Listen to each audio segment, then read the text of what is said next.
At ayun na nga guys, late na kami kanina. Ngayon nandito na kami sa bus. Wala nang masyadong picture-picture pa kanina kasi late na kami. At ayan, nung dumating kami, nakapila na yung mga kasama namin sa immigration.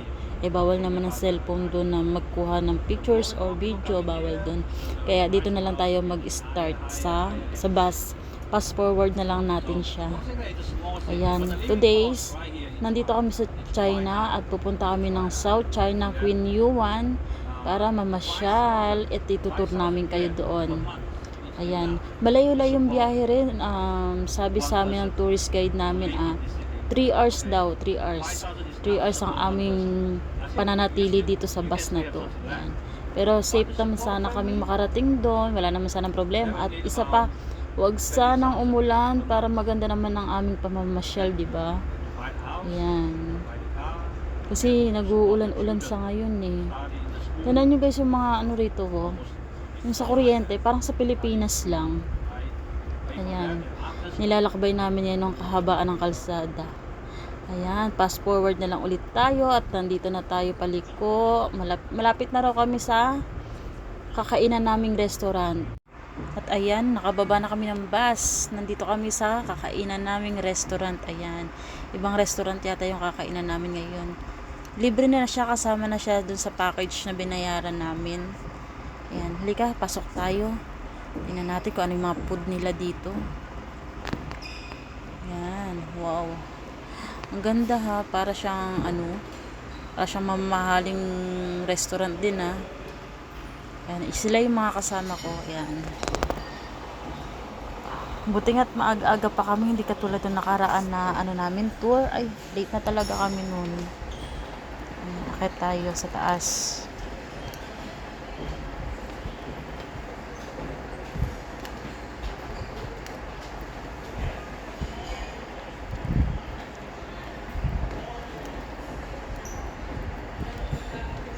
Ay, wow. Ang ganda dito. Maluwag siya, maluwag. Ayan. Saan pa kami dito? Ayan, tinuturo ng tourist guide yung 4 na lamesa daw. Yun daw ang aming pwesto. Hanap muna kami ng aming pwestuhan guys ha. Ayan. Saan tayo? Wow, maraming masasarap na pagkain dito ha. Kasi yung una namin kinain ng restaurant, ang unang pinakain sa amin, puro kulay talaga. Huli na lang yung binigay nila sa amin ng mga chicken, mga pork. Huli na lang yun. Ito ngayon, no? Mga chicken at pork agad ang sinerve sa amin. Ayan. May mga kasama pala kami ibang lahi. Ayan, ibang lahi sila. Siguro Nepal. Ayan. Yan ang aming mga food. Yan. Hindi ko alam kung ano yung mga food na yan eh. Kung ano tawag sa kanila. Ayan, shrimp. May favorite. Mamaya ka sa akin. Ayan. Siyempre, meron din soup at saka mga gulay. Sabi nila, mura lang daw ang mga rito, ang restaurant dito. Kaya ayan. Kasi, dito kasi sa China, dito kasi ang farm. Yung mga taga Macau nga, dito kumukuha ng mga gulay, mga tinitinda sa Macau. Kaya siguro mura sila dito. Ayan. Guys, kain muna tayo ha.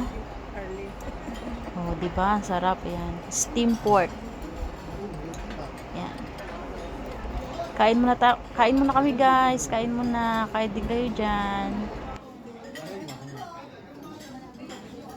Babi.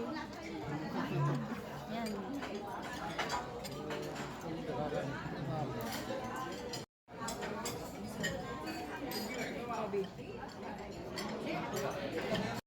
Ayan, sila yung mga kasama namin. Ayan.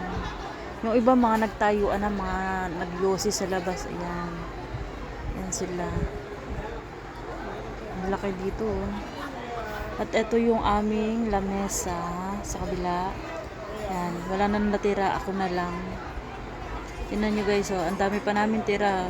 Super busog na kasi kami. Ang dami pang tira. Yan na, baba na tayo.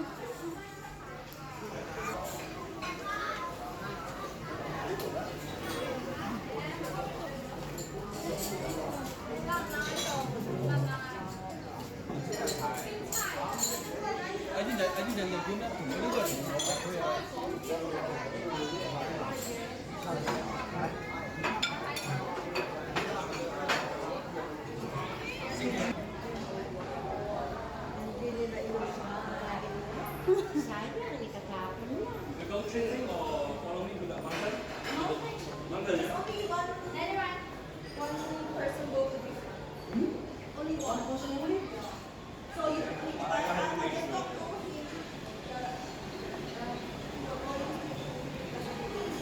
I will give you a 2-liter like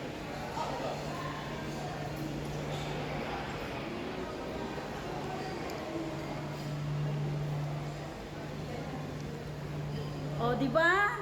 Sabi ko na, nandito rin kayo eh.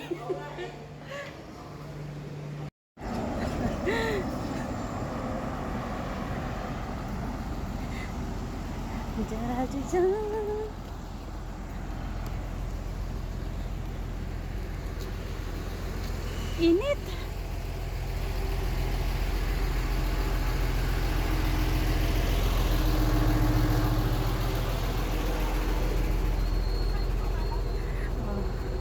My tourist guide. Hello.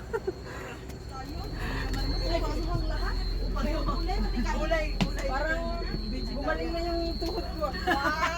Hindi, grabe lang pala yung kailangan. Punta sa Taiwan. June naman. June. June ka na mag-exit. Okay, everybody, please sit down and fasten your seatbelt. I need to count right now, so that make sure that I don't see anyone next week. Please check with your pangyao, with your family. Is there anyone who wants to wait for me next week here? If there's no, we can leaving for our destination. Any of us? How many of us? Look, Cantonese food, Cantonese restaurant over there. Okay. And if you go north to Beijing, anyone have ever been to Beijing? How's the food over there? What? Cold dish also, right? In Beijing. And they prefer the salty food. Everything is quite salty over there. Everything is quite salty over there. When I work in Beijing, I also work in Beijing for about 1 year. So whenever I have my lunch or dinner, I always have a Coke beside me. It's like taking the pills. Something like that, because it's too salty. You keep drinking, you keep drinking. See that's the big difference for any kind of Chinese food. We have so many kind of this Chinese food. The way we cook, every province has its special way to cook. But trust me, the best food is in this province, in Guangdong province. Yeah, in Guangdong province, that's the best food. Best food. Ask any Chinese, which province can provide the best way to cook? It must be Guangdong province. Yes, right here, in this province. And you are in Macau, and you can also try the original one, Fujian. Okay, in Mandarin we say that it's Fujian. In Fujian, in local language, they call themselves Hokkien. Hokkien. And in this province, in Guangdong province, we also have the Chaozhou, Diaozhou Nang. They speak the same language as or we say 80% similar to the Hokkien. Okay, for overseas Chinese, at least half of them are from Hokkien, especially for rent. Okay, and the price for the farmhouse is about 500 or 600, a better one can up to 1,000 per month. That's another income up there. Okay, how's the view? Beautiful. Nice, right? You see that up there? Wow.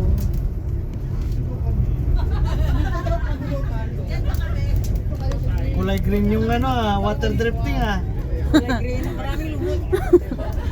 Asli, When you inside the mountain, you will see the better water, cleaner water.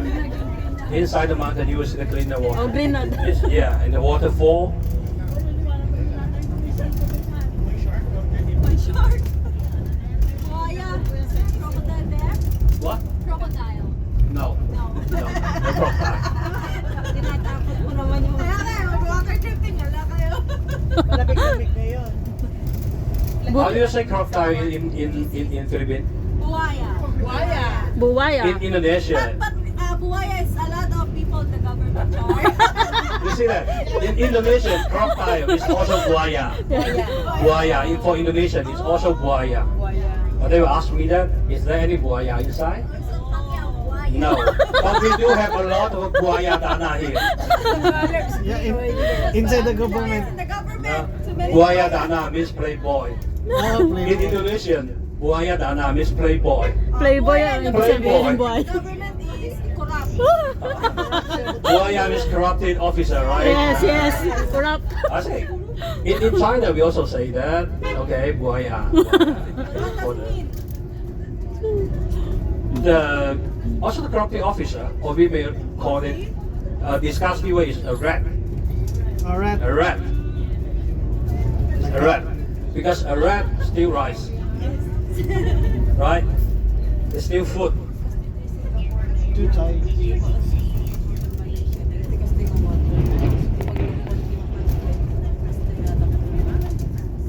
Dito pala sila lalabas mamaya, no?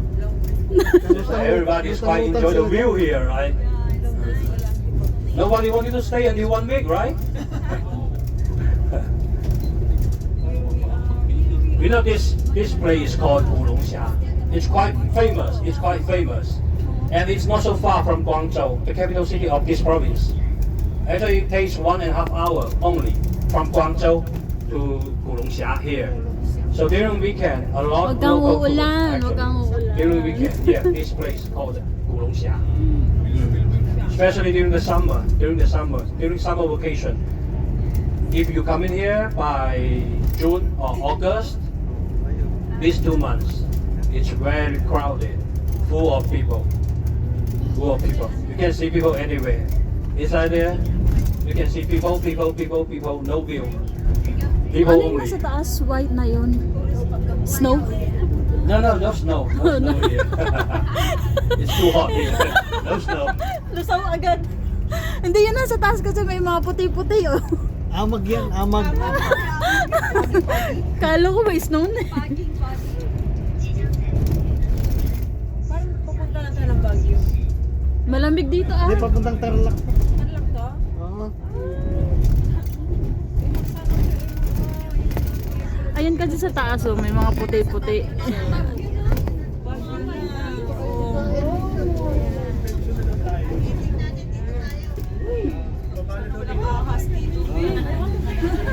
Yeah, we almost there. Wulongxia. Parang nasa dulo na kami oh. Ayan. Gulong siya. Meron. Ay, meron siyang gulong siya dito. Ha? Tayo man yung bus natin, may gulong siya. Gulong siya. Yung bus man may gulong. Well, why so funny? Is there any meaning of gulong in Philippines? Gulong is wheel. Wheel, gulong, wheel. Bus of the wheel. In the Philippines, we In call it Indonesia, it's also like rolling. Gulong is rolling. Sa pang-rolling na mapamilihan. But if you only see the wheels. Almost the same meaning as the Indonesian gulong. Ayan na, malapit na tayo. Ingat po. Ingat ba yung laut?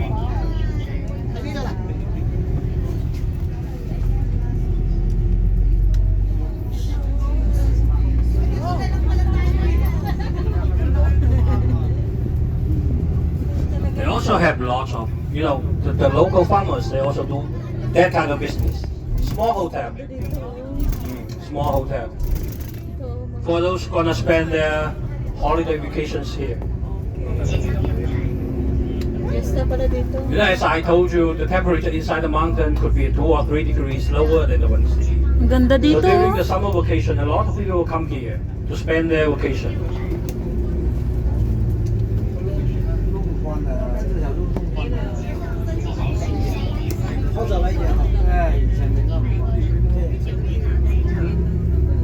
Next time, try to spend 2 days here. How much is the hotel? It's hard to say. If in the low season, the average price could be 300, something like that. In the high season, ligo na lang kaya tayo, hindi na tayo magano.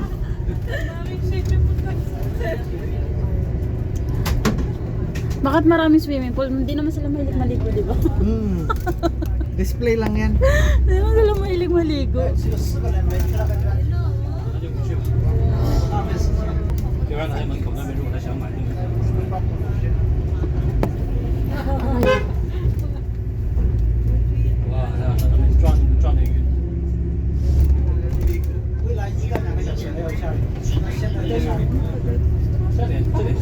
Dito kasi sa pinunta namin. Mas malayo to, 3 hours yung biyahe. 3 hours and a half yung biyahe. Ang ganda guys, so ang ganda. If you have umbrella or raincoat with you, I suggest you to bring it with you, okay? Due to the weather, I'm not so sure. Maybe it will be a little bit rain in 2 hours, something like that. So if you have the raincoat or you have the umbrella, Ayan, ang ganda oh. Tulong siya. Kaya pala. Ang dami talaga natin tulong.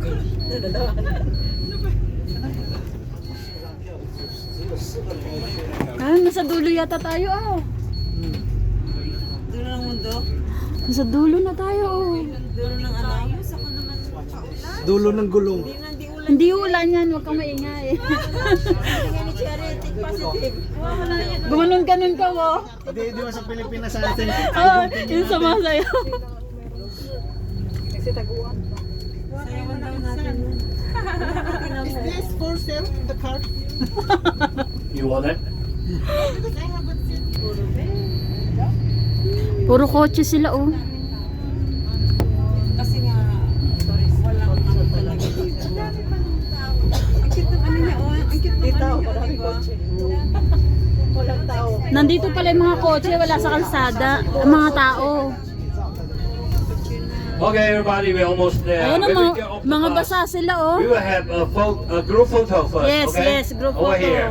Over here. Mga basa yung mga tao, mga mag-water drifting sila. Ay, ang ganda. Okay, nandito Okay, na everybody kami. stay on the seat. Please wait a minute.